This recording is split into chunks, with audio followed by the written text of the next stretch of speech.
गांव की शाम होने वाली थी। आसमान में काले घने बादल ऐसे छा गए थे जैसे दिन में ही रात हो गई हो। ठंडी हवाएं चल रही थीं और बिजली कड़क रही थी। माधव अपनी पुरानी लकड़ी की रेहड़ी को धकेलता हुआ चौराहे की तरफ जा रहा था। माधव बहुत गरीब था। उसके पास बस यही एक ठेला था जिससे वो पाव भाजी बेचकर अपना गुजारा करता था। उसके घर की छत कच्ची थी जो हर बारिश में टपकने लगती थी। हे भगवान, आज बस बारिश ना हो। अगर आज भाजी नहीं बिकी तो कल तक सब खराब हो जाएगा। घर में राशन भी खत्म हो चुका है। सुमित्रा इस उम्मीद में होगी कि आज कुछ पैसे लेकर आऊंगा तो घर का चूल्हा जलेगा। जैसे ही माधव ने चौराहे पर अपना ठेला लगाया वैसे ही मोटी मोटी बूंदें गिरने लगी।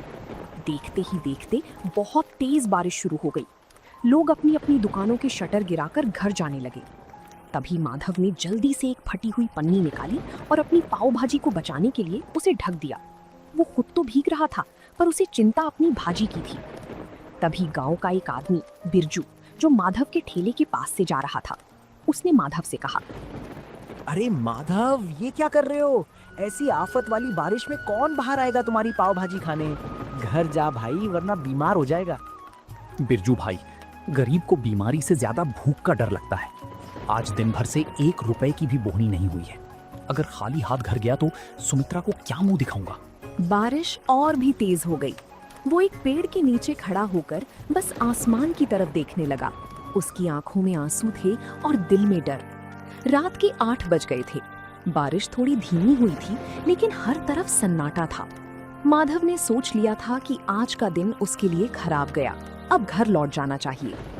वो अपना सामान समेट ही रहा था कि अचानक एक बड़ी सी कार कीचड़ उछालती हुई आई और सीधे माधव के ठेले के पास आकर रुक गई।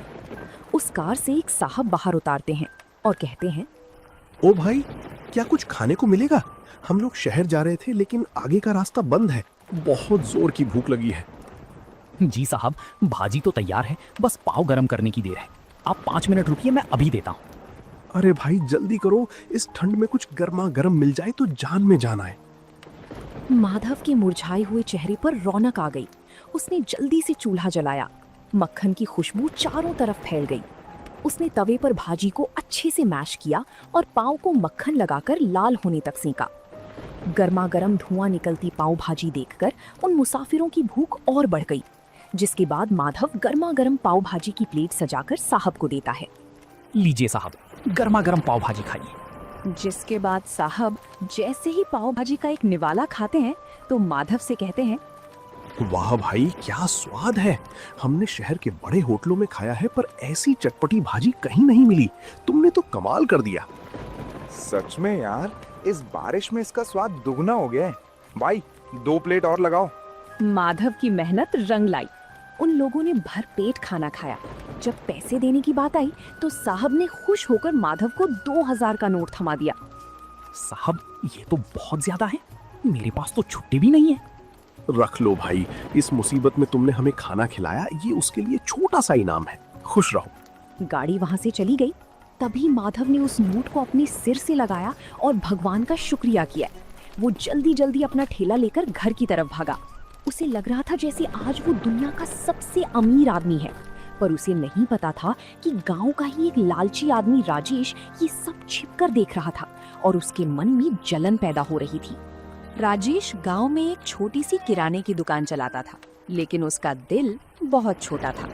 जब उसने देखा कि कल रात माधव ने एक ही बार में 2000 रुपए कमा लिए तो उसके पेट में वो बात पच नहीं पाती। वो सोचने लगा कि अगर ये गरीब पाव भाजी वाला ऐसे ही पैसे कमाने लगा तो कल को ये मेरी बराबरी करने लगेगा। जिसके बाद उसने अपने चेले से कहा, देख रहा है कल्लू, कल तक जिसके पास नमक खरीदने के पैसे नहीं थे, आज उसके ठाठ देख। ये शहर वाले भी पागल है, कहीं भी रुककर कुछ भी खा लेते हैं। हमें कुछ ऐसा करना होगा कि इसकी दुकान पर कोई कदम भी ना रखे। शाम को फिर से हल्की हल्की बूंदाबांदी शुरू हो गई। माधव अपनी भाजी तैयार कर रहा था। तभी राजेश अपने 2-3 साथियों के साथ वहां पहुंचा और जानबूझकर शोर मचाने लगा। अरे छी छी माधव, ये कैसी बदबू आ रही है तेरे ठेले से? इस भाजी में सब्जियां सड़ी हुई इस्तेमाल कर रहा है क्या? कल रात शहर वालों को तो ठग लिया और अब हमें बीमार करने का इरादा है क्या? नहीं राजेश भैया, ये आप कैसी बात कर रहे हैं? सुमित्रा ने सुबह ही मंडी से ताजी गोभी और मटर लाकर दिए हैं और अपने ठेले पर सफाई का पूरा ध्यान भी रखता हूँ। अरे चुप कर, सबको दिख रहा है कि तू बारिश के गंदे पानी में पाँव सेक रहा है। गांव वालों सुन लो, अगर माधव की पाव भाजी खाई तो पेट खराब होना पक्का है। कल रात जो लोग खाकर गए थे, सुना है उनकी तबीयत बिगड़ गई है। राजेश की बात सुनकर जो एक दो लोग आने वाले थे वो भी ठिठक गए।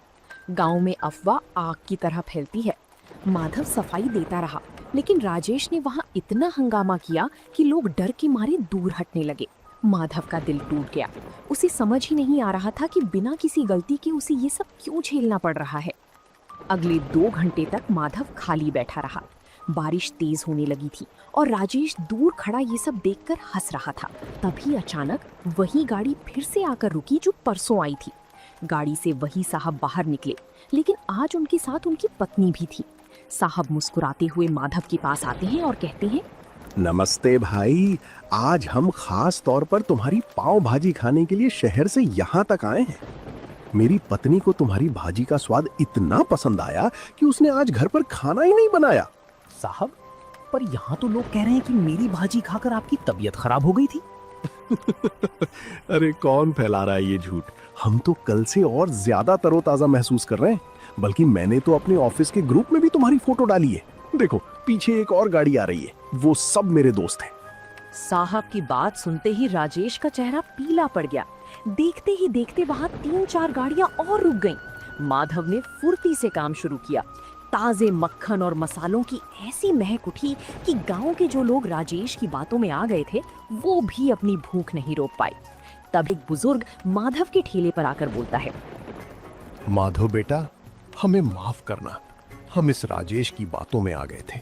हमें भी एक प्लेट पाव भाजी खिलाओ, इसकी खुशबू ने तो भूख जगा दी है। उस रात माधव की सारी भाजी बिक गई। राजेश शर्म के मारे वहां से खिसक गया। माधव ने आज सिर्फ पैसे ही नहीं कमाए थे, बल्कि राजेश की साजिश को भी नाकाम कर दिया था। माधव की दुकान अब गांव और शहर दोनों जगह मशहूर होने लगी थी। हर शाम उसके ठेले पर भीड़ जुटने लगी थी। सुमित्रा भी अब घर पर माधव की मदद करती और दोनों मिलकर और भी स्वादिष्ट मसाले तैयार करने लगे। लेकिन माधव का सपना अब बड़ा हो गया था और एक रात जब माधव घर लौटा तो उसने देखा कि सुमित्रा छत से टपकते पानी को रोकने के लिए बर्तन रख रही है। पूरी रात दोनों सो नहीं पाए क्योंकि बिस्तर भीग चुका था। और तभी उस रात माधव ने एक बड़ा फैसला लिया। सुमित्रा, अब बहुत हो गया। कब तक हम इस टपकती छत के नीचे रात गुजारेंगे? भगवान की दया से अब हमारे पास कुछ पैसे जमा हो गए हैं। मैं सोच रहा हूँ कि अब ठेला छोड़कर एक छोटी सी दुकान किराए पर ले लूं। दुकान? पर उसके लिए तो बहुत पैसे लगेंगे और गांव के चौराहे पर दुकान मिलना भी तो मुश्किल है। कोशिश करने में क्या हर्ज है?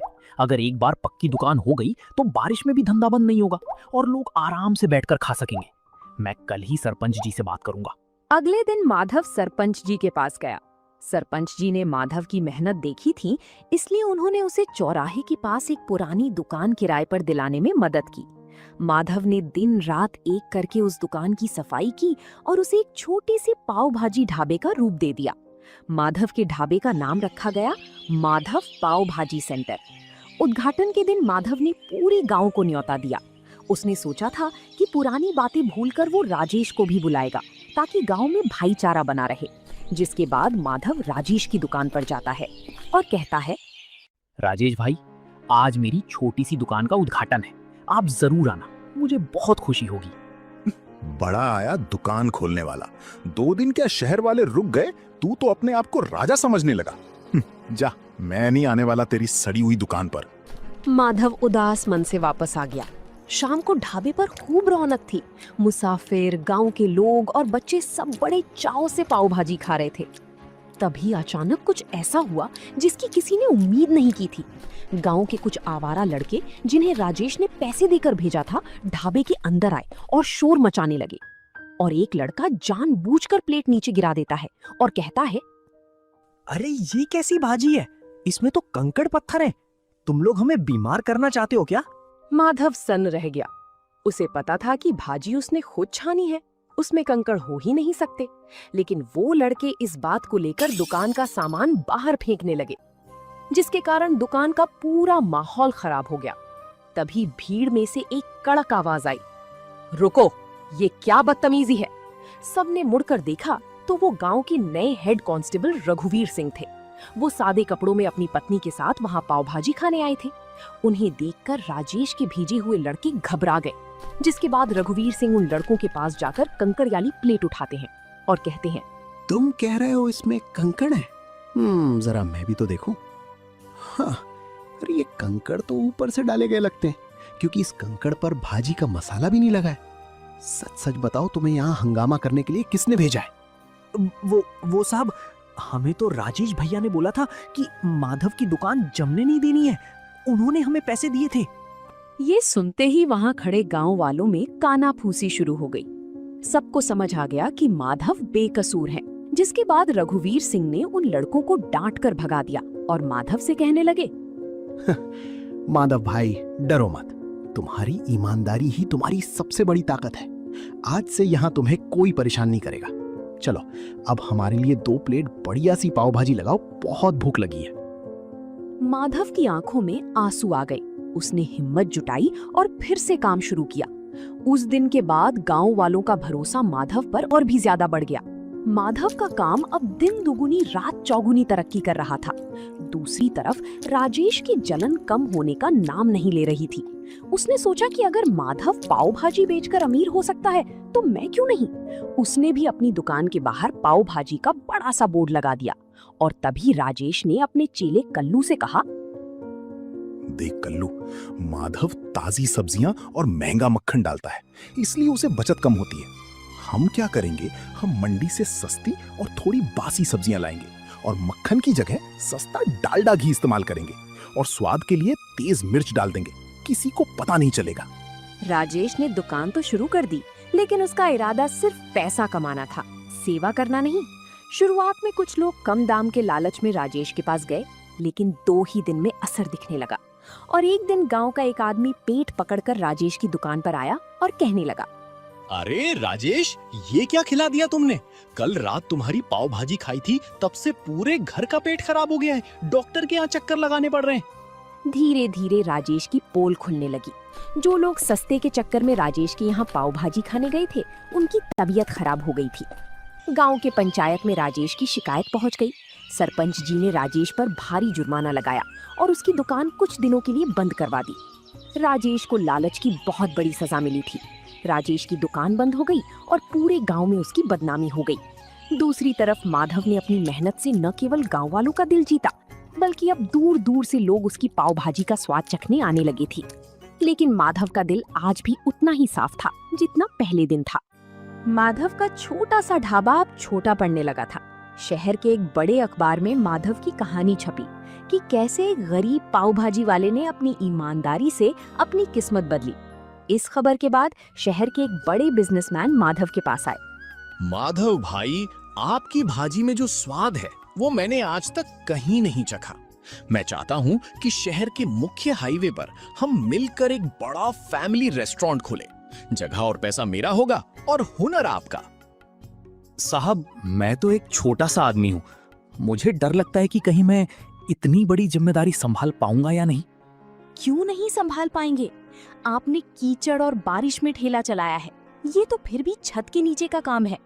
आपको भगवान ने मौका दिया है, इसे मत छोड़िए। माधव मान गया। कुछ ही महीनों में हाईवे पर एक आलीशान ढाबा तैयार हो गया, जिसका नाम रखा गया माधव की असली पाव भाजी। अब माधव के पास काम करने के लिए कई लोग थे, लेकिन वो आज भी खुद खड़े होकर भाजी का मसाला तैयार करता था ताकि स्वाद न बदले।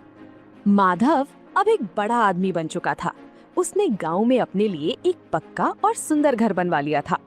एक दिन जब वो अपने पुराने गांव के चौराहे से गुजर रहा था, तो उसने देखा कि राजेश अपनी दुकान के बाहर बहुत उदास बैठा है। उसकी दुकान पर धूल जमी थी और वो बहुत कमजोर लग रहा था। जिसके बाद माधव राजेश के पास जाता है और कहता है, राजेश भाई, राम राम, क्या हालचाल है? माधव, तुम यहाँ? भाई, मुझे माफ कर दो।